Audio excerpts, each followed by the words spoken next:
Hey guys, so a couple days ago I finally went and saw the new Western Hostiles. This is a movie, I don't know if this has ever happened to anybody. Uh, Especially, it's very rare for somebody who goes to the movies as much as I have over the last couple months and seen a lot of trailers again and again and again. This is one of those movies that when I was or looking at what was coming out last week to my movie theater, I saw Hostiles, and I'm like, what the fuck is that? Because I don't remember ever getting a trailer for that. And then I had to think about it, look it up, and I'm like, oh yeah, I did get a trailer for that. Like, one time. Like, that is rare right now. Like, I get consistently the same trailers over and over and over again. And it's like, God, I can only, I don't even pay attention to trailers anymore. It's like, yep, seen that. Every so often, like, oh, that's something I haven't seen before. But this was a movie that was like, yeah, it was not that really memorable of a trailer, was it? If I barely remember it, but I was like, also at the same time, I was like, I remember going, that doesn't sound too bad. Christian Bale in a Western directed by the guy who made Crazy Heart and Out of the Furnace. Guys made some pretty decent movies. Scott Cooper. I was like, all right, yeah, that doesn't sound like. I was like, I rewatched the trailer, like, yeah, that doesn't look too bad, and it's getting decent reviews. It's one of those movies, like, is when I saw a trailer, I was like, that's probably gonna get some Oscar nominations, and it didn't even fucking get even acknowledged anywhere at any award ceremony. I mean, I've seen movies that get worse reviews than this one has and get nominated. Hell, this year we got fucking Roman J. Israel Esquire got fucking nominated. Again, that got nominated. Disaster Artist didn't. It's the same with Phantom Thread, because fucking Dale Day-Lewis's last fucking movie, supposedly. We'll see how long that lasts. I forgot about that. I forgot to talk about that with Phantom Thread. That's supposedly going to be his last movie. I highly fucking doubt. Leonardo DiCaprio is supposedly retired too, and then he did Revenant, fucking won an Oscar. And no, he hasn't popped up.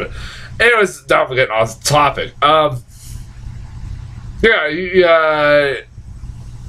I was like, yeah, all right. I said, I'm a fan of Westerns. It didn't look too bad. It's got a lot of great actors. What the hell, I'll give it a shot. And, I'll say this. This is one of those movies that it was kind of hard to explain coming out of the movie, like, my feelings on this. Because it's been a couple days, and then pretty much my feelings are the same. It's a really well done, really well made, really well acted movie. It has a pretty decent story to it, and it has some pretty interesting ideas to it. But if you were to ask me probably a month from now what I remember of this movie, I'm probably not remember much of it.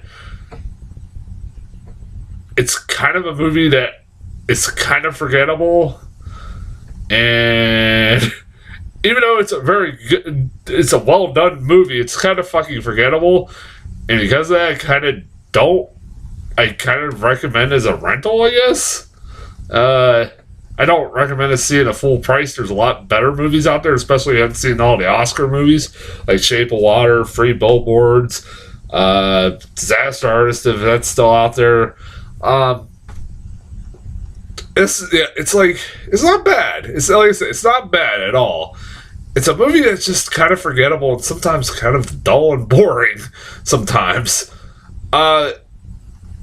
this movie has one of the best opening sequences I've seen in a while. Oh my god, this movie! The opening scene in this fucking movie was, I was like, if this movie is like the opening scene, after the opening scene, if this is like the opening scene, the rest of the movie's like this, holy shit, this is going to be one of the best movies of the year. One of the most underrated. It's an opening, if you don't know what the opening is, it's Rosamund Pike is this mother in a cabin out in the wilderness that she's homeschooling her children, and her home is about to get raided by these Native American Cherokee Indians, and her husband is out there ready to defend their home, and the Indians starts shooting at these Cherokee Indians, and they basically start fucking murdering everybody, including her children. It's not like I said, this happens within the first 5 minutes. Like, children get shot, and the husband gets scalped, and the baby even gets fucking shot dead. And it's like, wow, this is like a really fucking intense scene. Like, it's a really damn good intense scene. She survives because, that's not much of a spoiler if you see trailers. Like, she's in the trailers, a lot of it. And I'm like, man, this is like really goddamn good opening for this fucking movie. It was really intense and really goddamn. I was like, man, this is a set tone for this movie. But really, realistically, the rest of the movie could live up to the opening sequence. The acting, like I said, is really good. Rosamund Pike was fucking great in this movie. She probably was the scene stealer for me for this movie. Between this and Gone Girl, I'm like, goddamn, how's that girl not got an Oscar yet? Like, she's gonna be a force to be reckoned with for the next few years. She'll be an Oscar winner here in the next few years. I guarantee it. Like, damn, she's a good actress. She's like one of those, like, I remember her, like, The World's End, a lot of comedies and stuff like that, and then she just turned around and did a fucking insane performance of, like, Gone Girl, and, like, ever since I haven't been able to look at her the same again.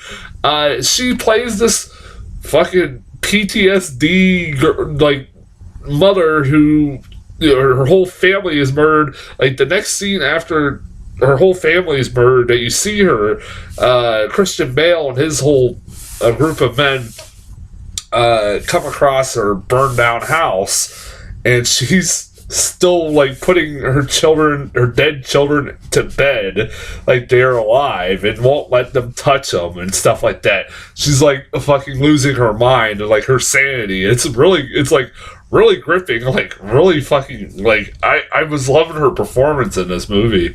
And like she ends up going along with Christian Bale and his men on this journey. Christian Bale obviously is fucking great. I love his I do like the story, like the aspects of the story where they're like the idea of this movie where he is a U.S. soldier who is responsible for like killing a lot of Native Americans, like, butchering a lot of Native Americans in war.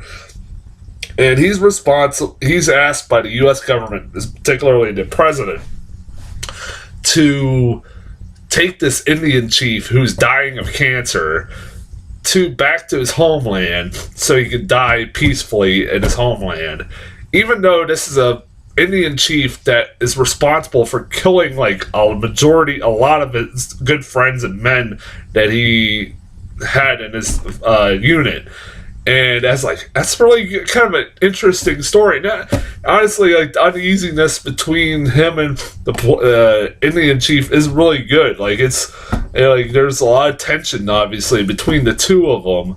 And like I said, it's not bad. Like I said, it's it has an interesting concept like that in the movie. I like that kind of story. Like it's like, all right, I can kind of get behind it, but on paper it sounds good, but delivery it's not as exciting as you would think it would be. Not as good as, it's really hard to explain. It's like I said, it's a movie that it's not bad on a technical standpoint, on an acting standpoint, not really on a story standpoint. It's just it's just there. It's like I said, I don't like. It's really hard to explain like why the hell I didn't like this movie as much as as much as I wanted to. It's just like by the end of the movie, it's like, well, that's a movie that's gonna go in one ear and go in one ear and come out the other. That's what it kind of felt like by the end of it. But like like I said, like it's really well shot. It's a fucking beautifully made movie. It looks like a old school western movie. It's shot like old school western. It's not technically full blown western or anything. It's not don't have cowboys and shit like that. But it's like it's meant to feel like a western. Obviously with the themes and stuff of this setting and everything. But like I said, like I said, I recommend it as a rental. It's it's a movie. Like I said, in a month or probably a week's time, I won't probably remember much about it. And it's a shame because I wanted to like it more. Like I said, it's got great actors. Who's the other guys in it? I don't want to get his name right, so I don't say the wrong name and everybody bitch at me for that. Who else was in this?